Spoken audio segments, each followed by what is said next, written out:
নমস্কার বন্ধুরা, রিম্পা রান্নাঘরে তোমাদের সকলকে আমন্ত্রণ। আজ আবারও একটা নতুন স্বাদের রেসিপি নিয়ে তোমাদের সামনে এলাম। রেসিপিটা কি দেখতেই পাচ্ছ, মোচা ছাড়াচ্ছি। তো মোচাটা আমি খুব ভালো মতো ছাড়িয়ে নেব। দেখতে পাচ্ছ ওই শক্ত অংশটাকে আমি প্রথমে ফেলে দিচ্ছি, আর ওই নৌকার মতো অংশটা মানে সাদা যে খোলার মতো অংশটা থাকে আঁশের মতো, সেটাকে আমি ফেলে দিচ্ছি। আর দেখতে পাচ্ছ আমি খাটের মধ্যেই মোচাটাকে ছাড়াচ্ছি। কী আর করবো বলো, ছেলেটার তো পরীক্ষা। এই সময় যদি ছেলের সামনেই পরীক্ষা, আর এত অনুষ্ঠান গেল, ওর জন্মদিনও গেল, অনেকটাই ফাঁক পড়েছে ওর পড়াশোনায়, তাই সামনে বসেই পড়াতে হচ্ছে। তাই ভাবলাম চলো মোচাটা ছাড়াতে ছাড়াতে ওকে পড়িয়েও নিই, তাই আর কি পড়াচ্ছিলাম। যাই হোক, একটা তোমাদের মোচা আমি ছাড়িয়ে দেখিয়ে দিলাম। মোচা কিছুটা ছাড়িয়ে শাশুড়ি মাকে দিয়ে আসবো কাটতে, কারণ তাহলে আমি সব দিকটা সামলাতে পারবো। পড়াতে গেলে তো অনেকটাই সময় যায় বলো। দেখতেই পাচ্ছ মোচার কি অংশটা আমি ফেলে দিলাম। তারপরে এই যে আমি শাশুড়ি মাকে কাটতে দিয়ে চলে এসেছি। উনি খুব সুন্দরভাবে মোচাটা কাটছে। হ্যাঁ, একটু ওনার হাত হয়তো মোচাটা কাটতে একটু সময় লাগবে, কিন্তু আমার ছেলেকে যেহেতু পড়াতে হচ্ছে, তাই আর কিছু করার নেই আমার, তাই ওনাকেই আজকে কাটতে দিলাম। তো উনি মোচাটা কাটছে, তোমরা এইভাবেই মোচা কেটে নিও। আমি বাকি মোচাটা ততক্ষণে ছাড়িয়ে নিই। এই যে পুরো মোচাটা আমি ছাড়িয়ে দিয়েছি, এতগুলো মানে শক্ত অংশ বেরিয়েছে আর এই খোলাটা বেরিয়েছে। দেখতে পাচ্ছ মোচা, আলু আর চিংড়ি সব কিছু কাটা হয়ে গেছে। চিংড়িটাও ছাড়িয়ে নিয়েছি আমি।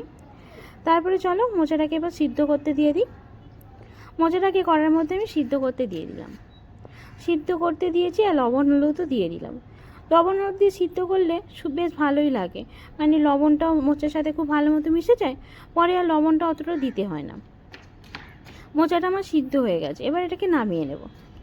এবার কড়ার মধ্যে তেল দিয়ে নিয়েছি, তেলটা যখন গরম হয়ে গেছে সেই সময় আমি আলুগুলোকে দিয়ে নিলাম।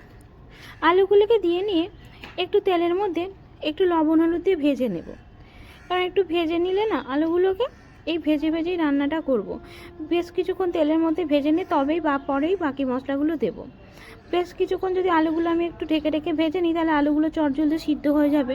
মোচাটা যেহেতু প্রথম থেকে সিদ্ধ হয়ে আছে, তাহলে আর আলু রান্নাটা করতে বেশিক্ষণ সময় লাগবে না। যাই হোক, লঙ্কা গুঁড়ো দিয়ে নিলাম, হলুদ গুঁড়ো দিয়ে নিলাম, আর জিরে গুঁড়ো, ধনিয়া গুঁড়ো দিয়ে নিলাম প্রত্যেকটা জিনিসই। তারপরে এই আলুর সাথে বেশ একটু মিশিয়ে নেব। আলুটা কিন্তু আমার পুরো প্রায় সিদ্ধ হয়ে এসছে, সেই সময়ই কিন্তু আমি মশলাগুলো দিলাম। তারপরে এর ওপর দিয়ে মোচাটা আমি দিয়ে দিলাম। মোচাটাকে দিয়ে আলুর সাথে নেড়েচেড়ে বেশ কিছুক্ষণ ভেজে নেব, মশলার সাথে ভেজে নেব বা বলতে পারো কষিয়ে নেব। দেখো নেড়েচেড়ে বেশ কিছুক্ষণ কিন্তু কষাবো। আচ্ছা, তোমাদেরকে একটা কথা বলি, সবাই বলে যে মোচাতে জল দিও না, জল দেওয়া উচিত না। তবে যদি দেখো যে মশলার সাথে মোচাটা মিশছে না, মানে আমিও বলবো জল দেওয়াটা উচিত না, তাহলে কিন্তু একটুখানি জল, মানে 1 কাপের হাফ কাপ জল কিন্তু এর মধ্যে মিশিয়ে মশলার সাথে দিয়ে মোচাটাকে কষিয়ে নিতে পারো। কারণ আমার মনে হয় 1 কাপের হাফ কাপ জল যদি দাও মশলার মধ্যে, মশলাটাও খুব ভালো মতো এর সাথে মিশে যাবে, আর মোচাটাও মানে মিশে গেলে আর মোচাটাও খুব ভালো মতো কষানো হয়ে যাবে। যেহেতু মোচার জলটা আমরা পুরোপুরি ঝরিয়ে নিই, তাহলে মনে হয় একটুখানি জল ব্যবহার করলে বেশ ভালোই লাগে। যাই হোক, মোচাটাকে আমার বেশ ভালো মতো কষা হয়ে গেছে। প্রথম পার্ট তো হয়েই গেল। এবার আমি আবার কড়াতে তেল দিয়ে দিলাম। তেল দিয়ে নিয়ে শুকনো লঙ্কা আর 5 ফোড়ন, গোটা জিরে ফোড়ন দিয়ে নিলাম। ফোড়নটা যখন ভাজা ভাজা হয়ে গেল, সেই সময় আমি এখানে কিছুটা পেঁয়াজ দিয়ে নেব। পেঁয়াজটা আমি কেকারে ঘষে নিয়েছিলাম। পেঁয়াজের পরিমাণটা খুব একটা বেশি দেব না, অল্পই দিলাম, মানে বলতে পারো হাফ পেঁয়াজের দিলাম। তারপরে পেঁয়াজটাকে বেশ ভাজা ভাজা করে নেব, দিয়ে পেঁয়াজের কাঁচা গন্ধটা যাওয়ার অপেক্ষা করব। অনেকেই হয়তো মোচাতে পেঁয়াজ আদা রসুন ব্যবহার করে না, তবে একবার পেঁয়াজ আদা রসুন দিয়ে ব্যবহার করে মোচাটা রান্না করে দেখো, ভালোই লাগবে, খারাপ লাগবে না। আমি মাঝে মধ্যে কিন্তু যেদিন নিরামিষ করি না মোচা, সেদিন কিন্তু এইভাবেই রান্না করি, আমার কিন্তু বেশ ভালো লাগে। বলতে পারো এটা আমার মায়ের হাতের রেসিপি, আমার মা কিন্তু এইভাবেই রান্না করে মোচা, বেশ ভালো লাগে। নিরামিষ তো আমরা সবসময়ই খাই, একবার এরকম করে দেখো, ভালো লাগবে। তারপরে চিংড়ি মাছগুলোকে আমি দিয়ে দিলাম, তখন আদা রসুনের কাঁচা গন্ধ যখন প্রায় চলে গেছে সেই সময়। তারপরে চিংড়ি মাছগুলোকে দিয়ে তেলের মধ্যে বেশ কিছুক্ষণ ভেজে নেব। আগে আমি চিংড়ি মাছগুলোকে ভেজে নিইনি, কারণ একটাই, যে চিংড়ি মাছগুলো যদি আগে ভেজে তুলে রাখতাম তাহলে মোচাটা সেই ফ্লেভারটা পুরোটা যেত না, তার জন্য আমি আর ভেজে দিইনি। তারপরে চিংড়ি মাছটা ভেজে মশলার সাথে মিশিয়ে ভালো মতো একটু কষিয়ে নেবো। যাই হোক, কষা হয়ে গেছে, এবারে আমি মোচাটাকে তুলে দিলাম। মোচাটাকে তুলে এবার ভালো মতো চিংড়ির সাথে মিশিয়ে নিয়ে বেশ কিছুক্ষণ নেড়ে চেড়ে রান্না করে নেব।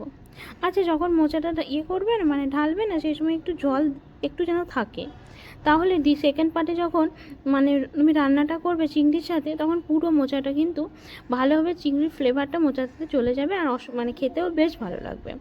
তারপরে আমি একটু চিনি দিয়ে নিলাম। চিনিটা অবশ্যই দিও, ভালো লাগে আমার মনে হয়।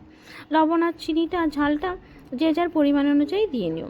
চিনিটা খুব একটা বেশি দিও না, 1 চামচ মতো দিও বা হাফ চামচ মতো দিও, ভালো লাগবে। তারপরে কেউ যদি চাও এর মধ্যে একটু ঘি মিশিয়ে দিতে পারো। যাই হোক, মোচা আমার রেডি, এবার নামিয়ে নিলাম। আমি ঘি মেশাবো না, কারণ আমার ভালো লাগে না। দেখতেই পাচ্ছ পুরো শুকনো শুকনো ঝরঝরে হয়েছে। আমি কিন্তু হাফ কাপ জল এখানে দিয়েছিলাম।